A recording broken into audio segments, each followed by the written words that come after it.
Hey, kids.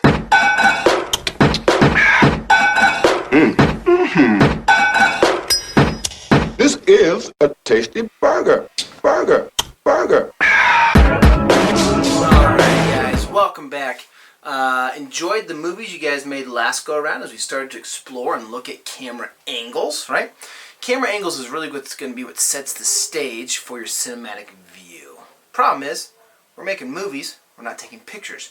So with your camera angles, you compose your frame, you compose your characters, you compose your camera's horizon to set that perfect angle, that perfect camera view so that it best tells a story. Problem is, we're making movies, so now that camera has to move. It has to go through that space. It has to track the character.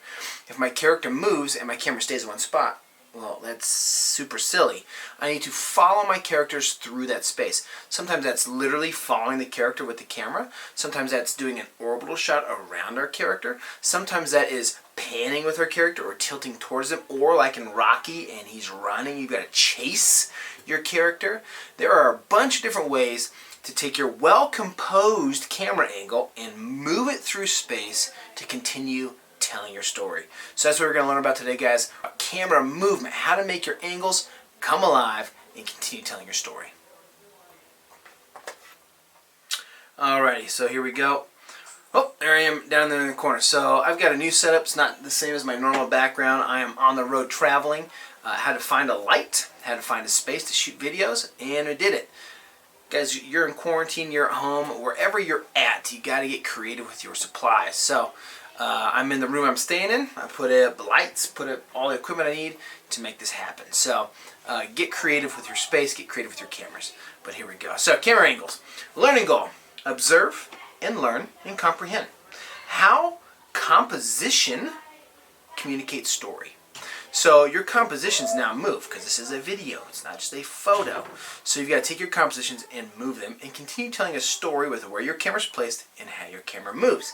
Observe. We're going to make observations of camera angles. Learn. You're going to learn the function and the purpose of those camera angles. And then you're going to comprehend. You're going to demonstrate your comprehension by shooting camera movement through camera angles.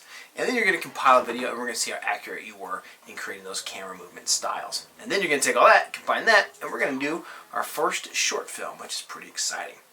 Now I know some of you guys have already done a few, but our first official one in this class. Okay, first we're going to take a look at some examples of camera movement types. And then we're going to pull some examples from the interwebs, probably some will be from some of your favorite movies, and actually see those things moving and happening. Camera movement does, or what's significant about it, and then we're going to look at some examples. Alright guys, here we go. So one thing that's important, guys, I want you to envision your story. When we get digging into camera movement, I want you to envision your story. Typically that happens with a screenplay and a storyboard, which we're going to be doing pretty soon. Storyboards are coming. But I want you to envision, what does your story look like? How do I follow my character through that space? How will me, the audience, or in this case you're the audience, how will you walk with that character through that space so you feel connected to them during the storytelling experience? Okay? This happens with your camera's movement. Alright guys? Static shots are commonly captured by locking the camera to a tripod in a fixed position. The result is a shot with zero camera movement. This is great for dialogue. What business is it of yours? Where I'm from? Friendo. Precise painterly compositions. Redmond, nice to see you. Or shots that allow an actor's performance to shine. Funny how? I mean, funny like I'm a clown, I amuse you. I make you laugh. I'm here to amuse you. What do you mean funny? Funny how? How am I funny? Get the out of here, Tommy. You motherfucker! I almost had him! You stuttering prick, yeah. Sometimes filmmakers use static shots to trap a character and suggest their helplessness, like this moment from Dunkirk. So the first thing I want you to think about is the tilt. Okay, right here. The tilt. Moving the camera's lens up or down. the tilt, while keeping its horizontal axis. For example, nodding your head, right? For example, nodding your head. That is a tilt. Okay, guys. Why do this? Tilting is the fastest way to get from low to high, or the other way around. When you want to show two things, though not necessarily at the same time, you might start focused on the hand holding a bloody knife and then tilt up to reveal who the murderer is. Okay? Plus, it kind of gives us a chance to slowly reveal that idea. Okay? That is the tilt. Take a look here. A tilt directs the camera upward or downward. Filmmakers use tilts to capture the verticality of a film's world.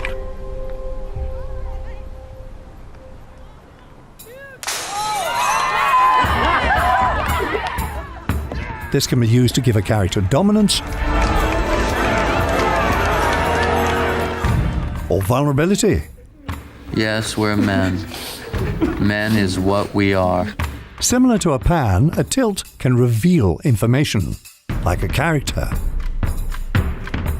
setting, or scale.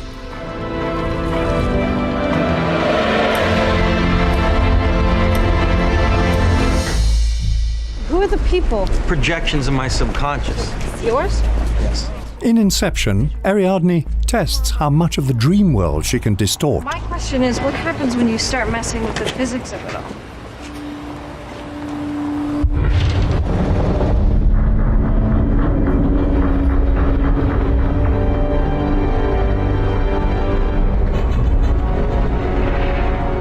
Nolan tilts up to capture the awe and scale of this spectacular moment.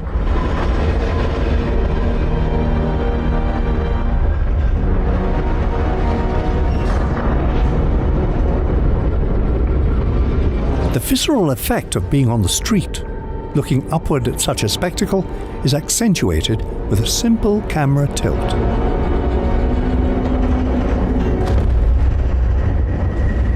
Something, isn't it? Yes, it is. All right, the pan. This is a great tool, especially if you guys are a cell phone user. If you want to start getting used to panning your camera, it is a great tool to really set up a nice cinematic feel, even if you're shooting with a cell phone. So, the pan. Moving the camera lens to one side to another. From one side to another. Okay? Look left. Look right. Alright? That is panning. Why would you pan? You might pan across the audience at a wedding to show all the people there. So if you're shooting a movie, or if you're actually doing cinematography work for a profession, you might pan from one character to someone else who walks through the door to elevate tension that wouldn't exist with a fast cut. So we are going to learn something about something called a spin around shot, but this one here would be a door opens up and whoever that character is menacing, and the camera slowly pans over. Okay? So think about how that would work. Alright, guys? Panning. A pan rotates the camera horizontally, left or right, while remaining in a fixed location.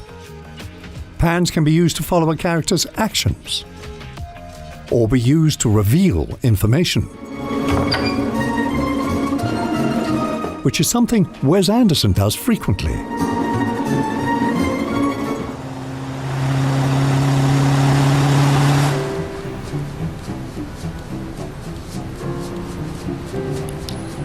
Four minutes, 48 seconds. We're all dead. Burned to a crisp. Okay. Zooming. This is a great tool. I love. Watch this, guys. Ready? The zoom. Let's see if it'll work here. Boom, boom.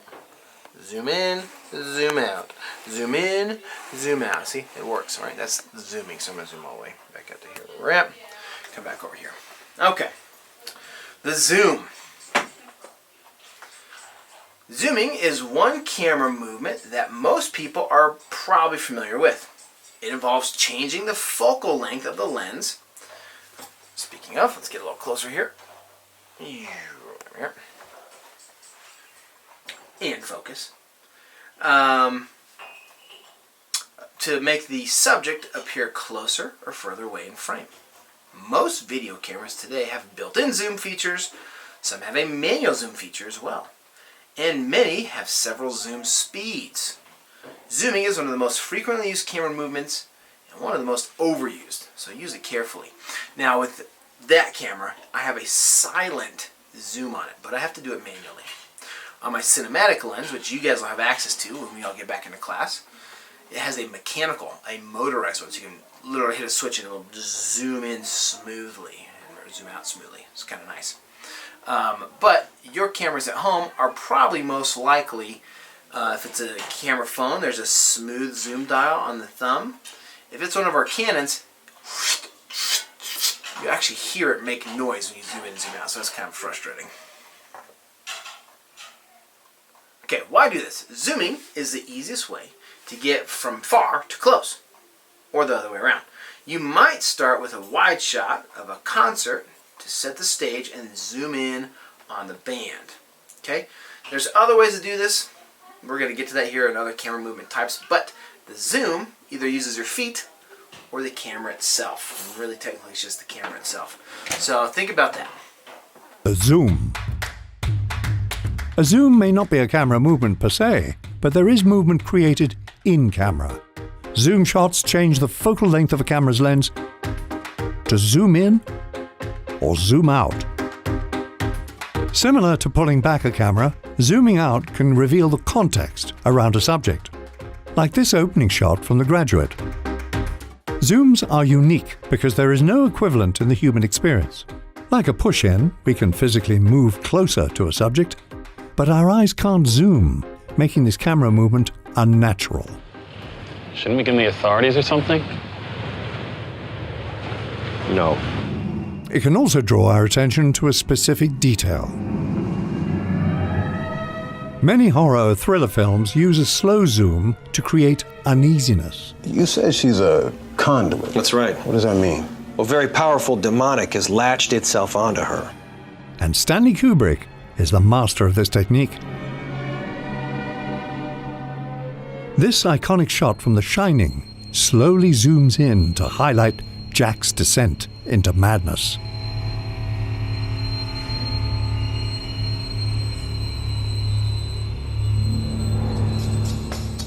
The use of a zoom doesn't stop there. A fast zoom is known as a crash zoom. Crash zooms can often be used for either dramatic or comedic effect.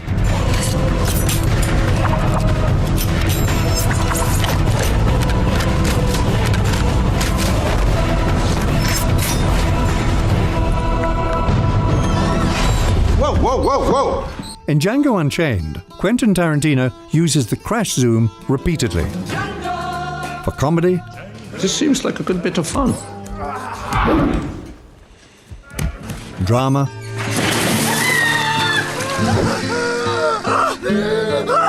or both.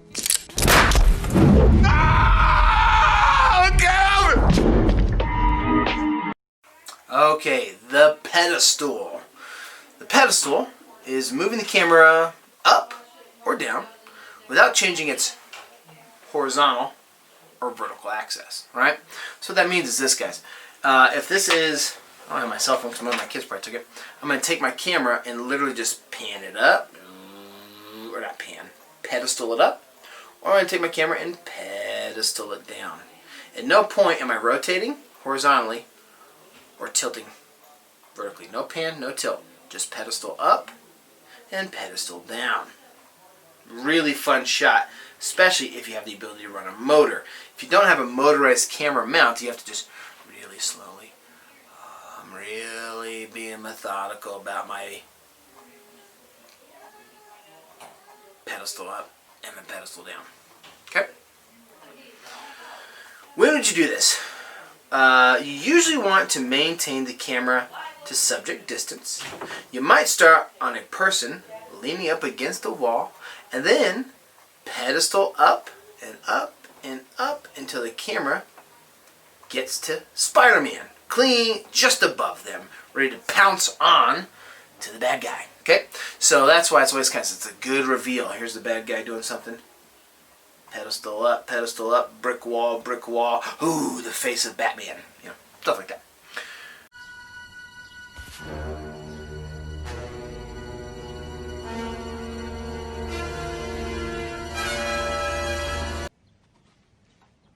Ages of the children?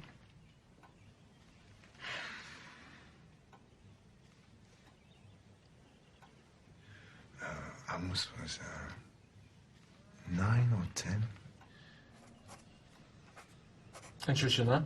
And Shoshana was 18 or 19. I'm not really sure.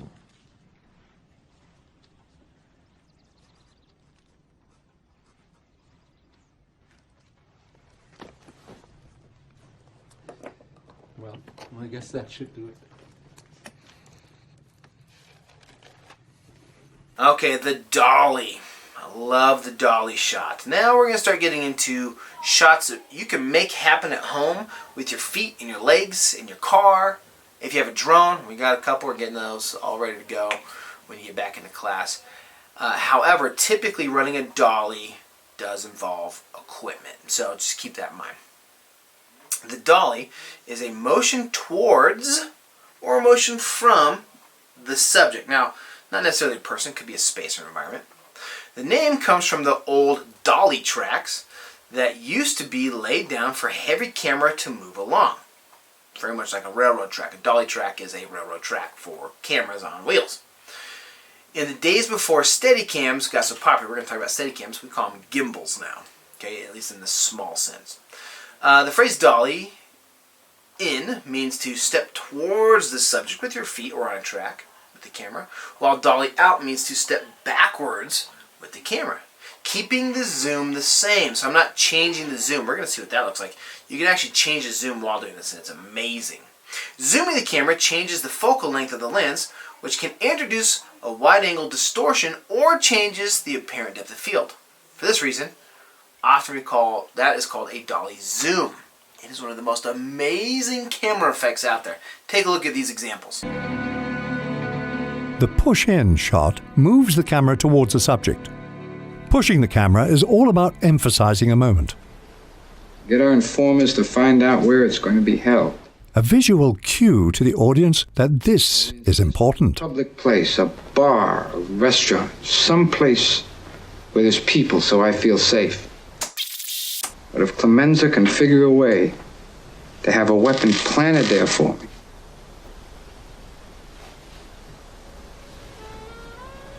then I'll kill them both. You can push in on an external detail such as an object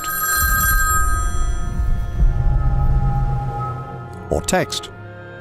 In doing so, filmmakers can direct our attention to a specific detail.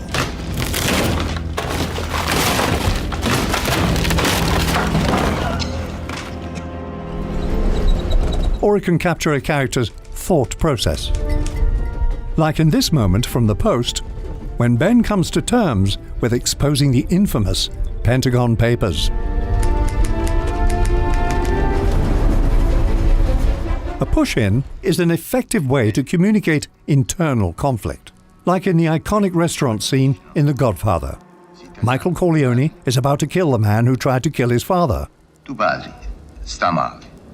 It will be a life-changing decision, a point of no return into the underworld.